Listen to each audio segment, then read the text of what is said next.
भूख से किसी की मौत ना हो, राज्य की कोई महिला शराब ना बेचे, उन्हें रोजगार दे। सीएम हेमंत सोरेन ने कही यह बात।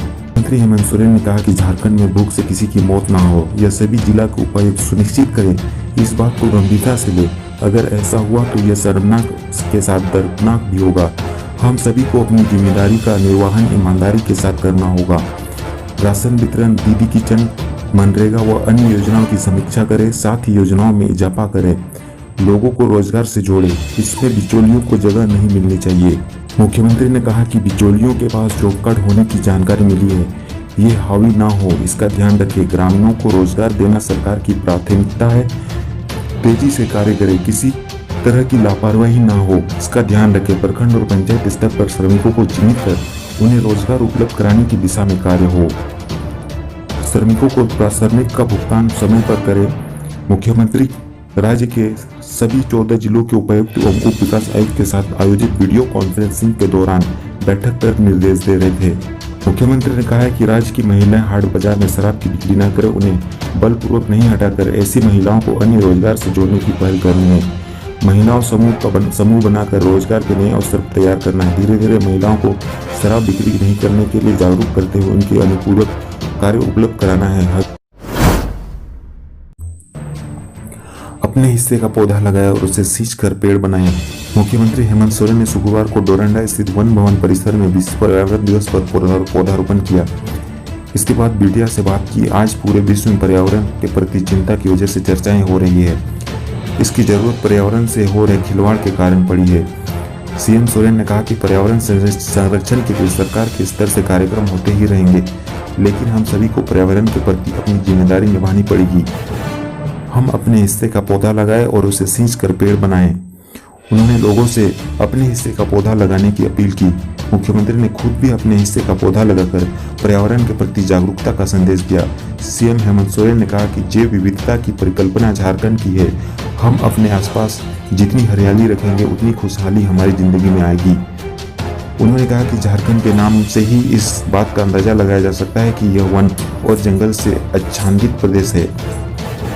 इस वजह से ही इस राज्य का नाम झारखंड पड़ा है। सीएम ने पत्रकारों को एक एक पौधा लेकर जाने की सलाह दी और कहा कि वह केवल खबरों का ही आदान प्रदान ना करे, बल्कि पर्यावरण संरक्षण में भी अपनी योगदान दे। उन्होंने सभी से अपनी परिसर में अपने हिस्से का पौधा लगाने की बात दोहराई। झारखंड के गढ़वा में भवन निर्माण विभाग के कार्यपालक अभियंता घूस लेते रंगे हाथ धराया। समाहरणालय परिसर स्थित भवन निर्माण विभाग के कार्यालय से शुक्रवार को कार्यपालक अभियंता रमेश चंद्र प्रसाद को 5,000 रुपये रिश्वत लेते पलामू एसीबी टीम ने रंगे हाथों पकड़ लिया। बताया जाता है कि जैसे ही कार्यपालक अभियंता ने निगरानी टीम के सदस्य को देखा, अपने पॉकेट से रिश्वत की रकम को अपने कार्यालय के टॉयलेट में डालकर पानी चला दिया। इसके बाद निगरानी टीम के सदस्यों ने उसके हाथ और पैंट के पॉकेट को धुलवाया, जिसमें रुपए रखे थे। केमिकल लगा नोट होने के कारण हाथ और पैंट के पॉकेट से रंग निकलने लगा। फिलहाल निगरानी टीम ने उसे अपने कब्जे में लेकर पलामू ले गई। झारखंड के 83 चेकडैम का पानी बोतल बंद से ज्यादा शुद्ध। झारखंड के जंगलों में चेकडैम में बहते पानी को सीधे निकालकर पी सकते हैं। नुकसान तो दूर, यह पानी आपकी सेहत के लिए फायदेमंद होगा। यह पानी उस बोतलबंद पानी से भी बेहतर है जिसे आप खरीद कर पीते हैं। हाल में हुए एक वैज्ञानिक शोध में यह बात प्रमाणित हुई है।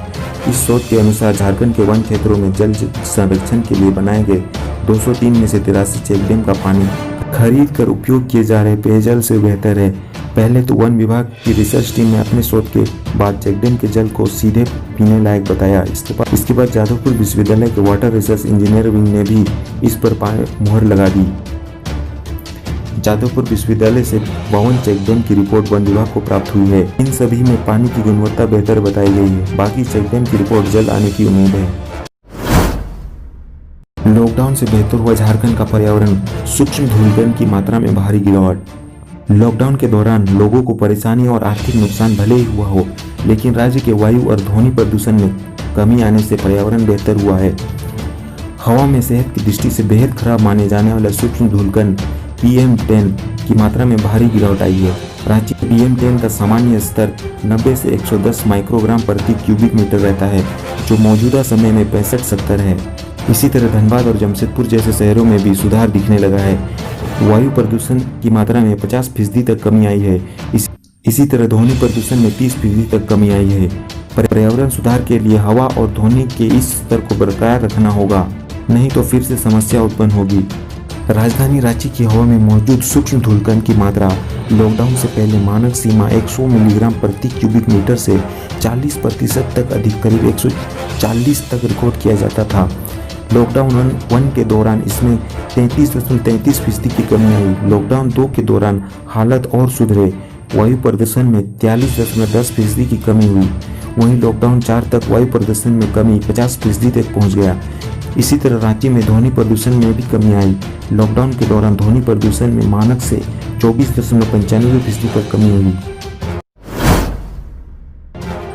जामताड़ा पहुंचा लाखों टिड्डियों का दल, झाड़ियों में जमाया डेरा। झारखंड के जामताड़ा जिले के पोसई गांव में गुरुवार देर शाम को गोविंदपुर साहिबगंज हाईवे के किनारे खाली पड़े खेत व सड़क किनारे उगी झाड़ियों में लाखों की संख्या में टिड्डियों का दल जमा हो गया। स्थानीय किसानों ने इसकी जानकारी कृषि विभाग के पदाधिकारियों को दी। शुक्रवार को मौके पर पहुंचे कृषि विभाग के पदाधिकारी, कृषि विज्ञान केंद्र के वैज्ञानिक तथा अग्निशामक विभाग के कर्मियों ने लगभग 3 घंटे तक कीटनाशक का छिड़काव कर काफी संख्या में टिड्डियों को मार गिराया। अभी भी काफी संख्या में टिड्डी हाईवे किनारे झाड़ियों व अकवन के पेड़ पर डेरा जमाए हुए हैं। जिला कृषि पदाधिकारी सबन गुड़िया ने बताया कि ग्रामीणों ने सूचना दी है कि नए तरह के कीड़े का झुंड हाईवे किनारे जमा हो गए हैं। जांच में यह बात सामने आई कि ये टिड्डी फसल को नुकसान पहुंचाने वाले नहीं है, बल्कि यह घास खाते हैं। इन्होंने फसल को नुकसान नहीं पहुंचाया है, इसलिए किसानों के लिए डरने की बात नहीं है। क्षेत्र में इस प्रजाति के टिड्डी रहते हैं। हालांकि पहली बार इतनी संख्या में टिड्डियों का झुंड यहां आया है।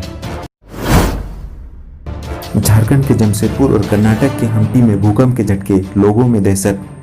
झारखंड के जमशेदपुर और कर्नाटक के हम्पी में शुक्रवार की सुबह सुबह भूकंप के झटके महसूस किए गए।